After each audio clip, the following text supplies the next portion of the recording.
legend lives on from the Chippewa on down of the big lake they call Gitchagumi. The lake, it is said, never gives up her dead when the skies of November turn gloomy. With a load of iron ore, 26,000 tons more than the Edmund Fitzgerald weighed empty. That good ship and true was a bone to be chewed when the gales of November came early.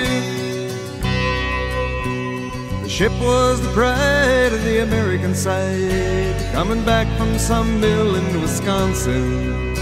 As the big freighters go, it was bigger than most, with a crew and good captain well seasoned, concluding some terms with a couple of steel firms. Currently, I'm in Sioux Falls, South Dakota, getting gas at, I think like 12 o'clock in the morning. I'm not even sure what time it is. So, there's that. A little tired. Been going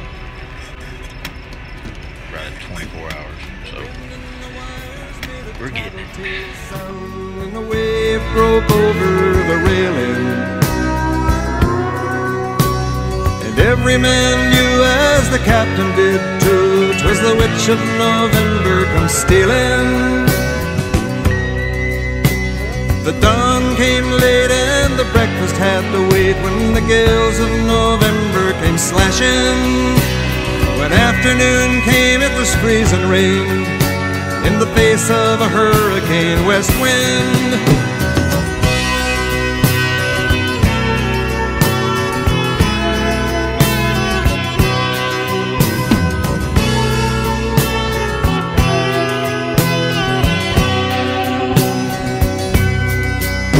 When supper time came, the old cook came on deck saying, "Fellas, it's too rough to feed you." At 7 p.m. a main hatchway. I'm currently in, I think I'm looking at the camera, I'm currently in Belfort, or Bellaforte, South Dakota. Past Mount Rushmore, I'm pretty sure. Just getting gas now, again. Later that night, when his lights went out of sight, came the wreck of the Edmund Fitzgerald.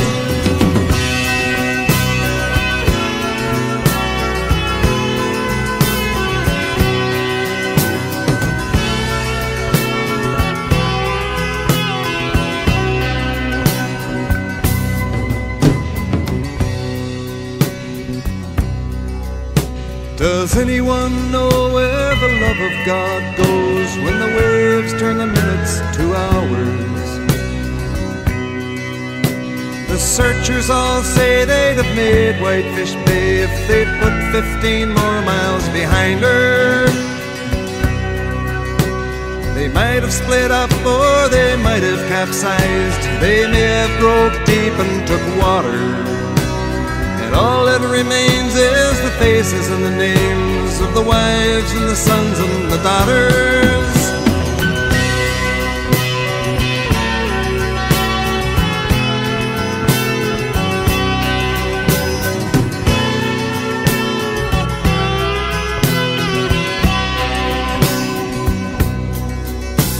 Lake Huron rolls, Superior sings in the rooms of her ice-water mansion.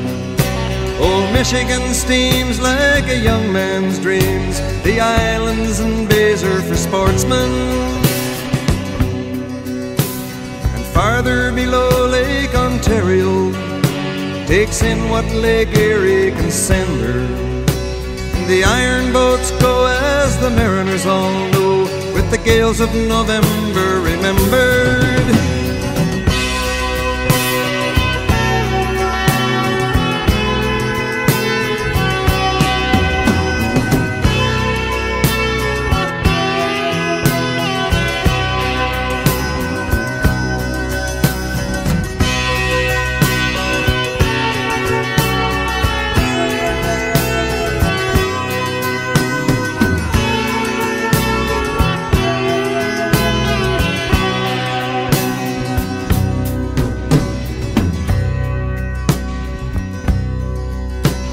a musty old hall in Detroit they prayed in the Maritime Sailors Cathedral. The church bell chimed till it rang 29 times for each man on the Edmund Fitzgerald. And the legend lives on from the Chippewa on down of the big lake they call Gitchagumi. Superior, they said, never gives up her dead when the gales of November come early.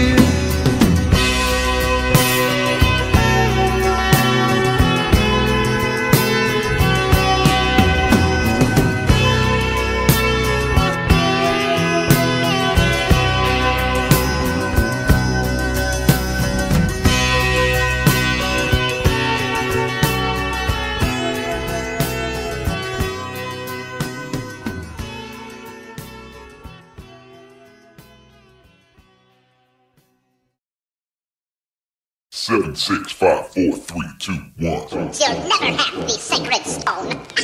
Oh, this you crazy mother.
Yeah.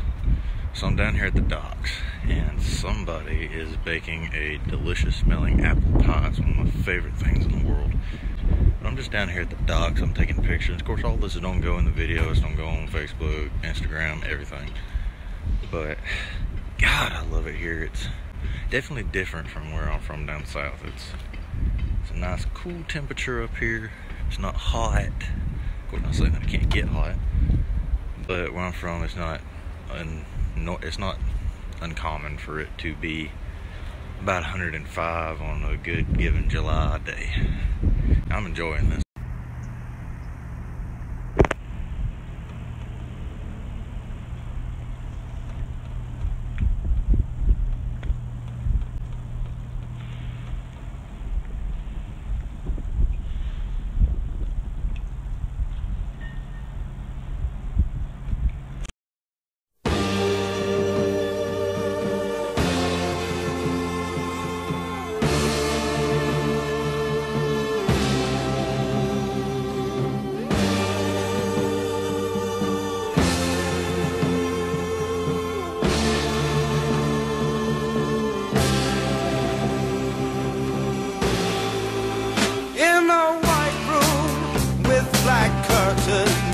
Near the station,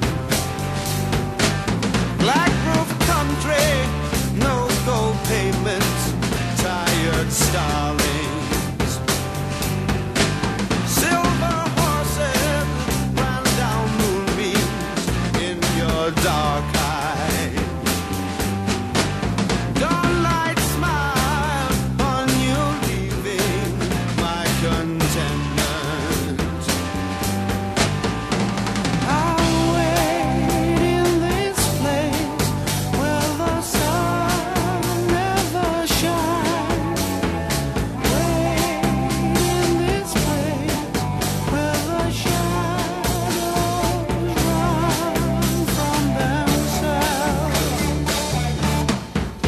You said no strings could secure you at the station. Platform ticket, restless diesels, goodbye windows. I walked into such a sad time at the station.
How many Marlboro miles is it to heaven? I guess I'll probably find out.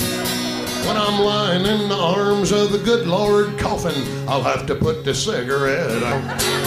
'Cause I know that heaven ain't got my brand, and there's probably no smoking in the promised land. How many Marlboro miles is it to heaven? Nobody really knows. The police know how many beers you gotta drink to go. You're not back enough to blow a .40.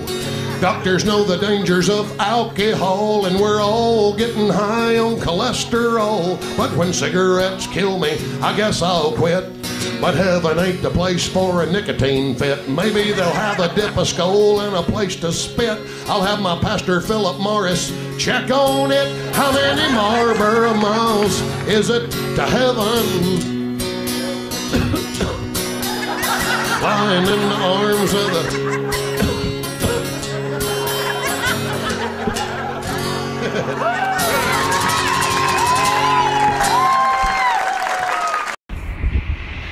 Currently, I am in Hartford, South Dakota.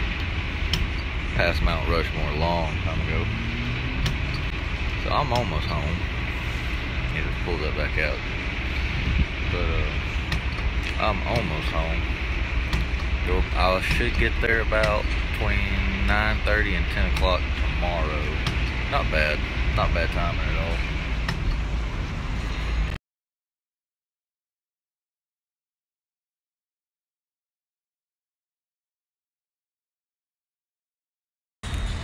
It is a little after 7 in the morning.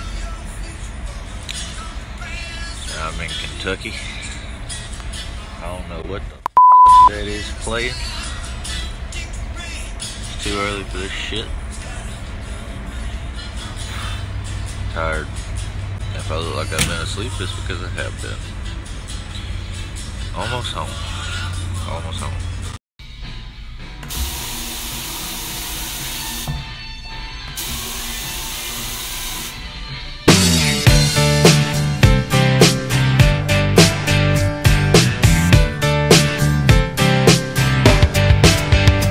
It was 1989, my thoughts were short, my hair was long. Well, I'm back. And it is hot as piss down here, which is the normal. But I'm tired. I'm really tired. I think what I'm going to do is, I'm going to put that documentary together about going to get the chair and just curl up and die for a couple of days while I'm thinking about it. I need to pull the truck into the barn because I don't feel like taking it out. That chair weighs 185 pounds, believe it or not. I don't feel like lifting it out. I'm just going to leave the truck in the barn. But anyways, I'm back. It's the simple things in life, like when and where. We didn't have no internet, but man, I never will forget the way the moonlight shined upon her hair. And we were trying different things, and we were smoking funny things, making love out by the lake to our favorite song, sipping whiskey out the bottle, not thinking about tomorrow, singing Sweet Home Alabama all summer long.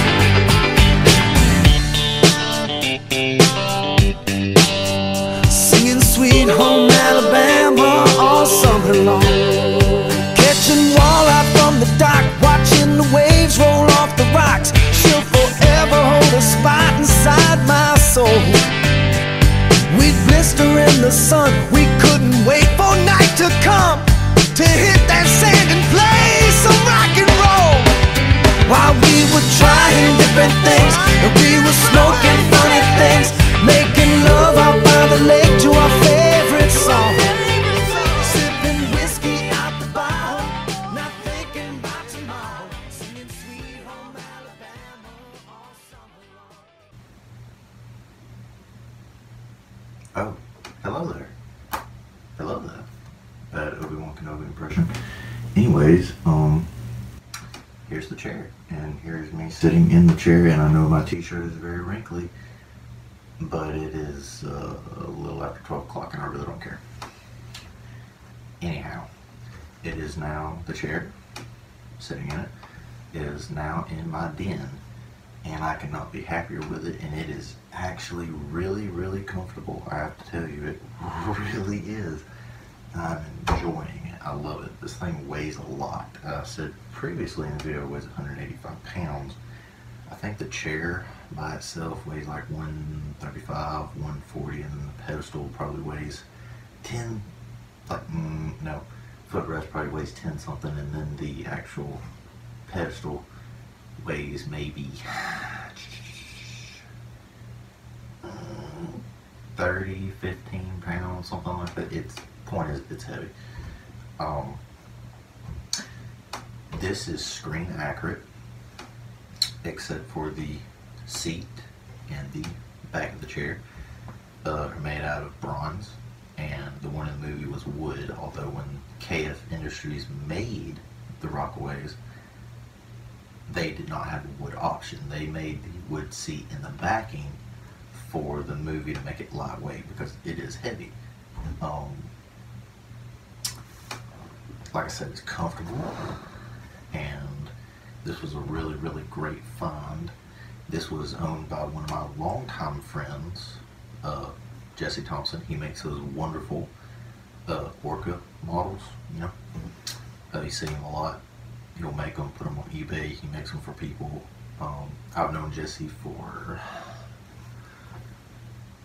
11 or 12 years, maybe 13. We lost touch for a little bit. And I actually bought this. This was his, and he had sold it to a man named David, who's a really cool guy, by the way. And I saw this chair on eBay 2 years ago, and David was kind enough to actually save it for me. And actually just recently went and got it, which is what this video is about. It's the mini documentary. I have no idea how long this thing is going to be. Maybe 15 minutes, maybe 20, I don't know. But the only inaccuracy about the chair is the hooks here on the side. I know you can't see them, but it's so you can adjust the backrest. I got it pushed as forward as it will go. These are more slightly curved. The one in the movie were kind of like a half moon shape, if that makes sense. This chair is also made out of bronze with what I think is a nickel coating. The backrest may actually be stainless steel. I'm not sure, but just the chair having the pedestal by itself, not the pedestal, excuse me, the footrest thing my feet are on, is very rare. You don't see that very often. You don't see these chairs at all very often. So I was really lucky to be able to get this and not have to fabricate it or have it made. Also has both rod holders, and the one in the middle, that's another inaccuracy. The one in the middle is actually lower than the one in the movie, but I don't care about that. That's not really something that I'm going to stress about, and I'm not going to stress about the seats, although I can make the seats very easily with the backrest. And the hooks on the side, I don't care about that. That it could be done. You can make a mold, then, you know, sculpt some out of clay and then remold it and then actually pour new arms and everything if you were that particular about it. But this, I'm not. This is original. I want to keep it original. These are rare. There's no telling how much this chair is worth. There's really not, knowing what I know about it. But I'm sorry about the mess that's in here. It's going to get cleaned up soon. But I just wanted to do this little review, a little quick review of the chair. All the wood is original. Footrest, armrest, all original to it. This chair was probably made somewhere between, I'm not sure when KF Industries started making Rockaways, but if I had to guess, it's somewhere between late 30s, early 40s to sometime in the 50s if I had to guess. I'm not sure when they went out of business, when KF Industries did, or when they stopped making Rockaways, I'm not sure. But again, really, really neat find that I was able to get. Drove to Seattle all the way for it, came back with it. Great experience, which is what this documentary is about. And this will probably actually be at the end of the video, so if this is at the end of the video, thank you for watching. I hope you enjoyed it. if this is at the beginning of the video, I hope you enjoy the video, and I hope you watch it all the way through. So, anyways, this video will be kicking off a lot of videos that are coming after this video.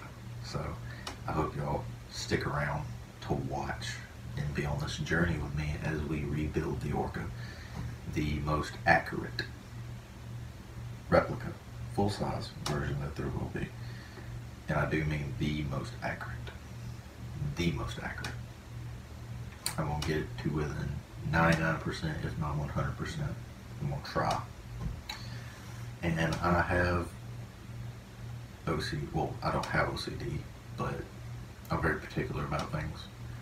So it will be as accurate as it can possibly get. But anyways, enjoy the video, or I hope you enjoyed it.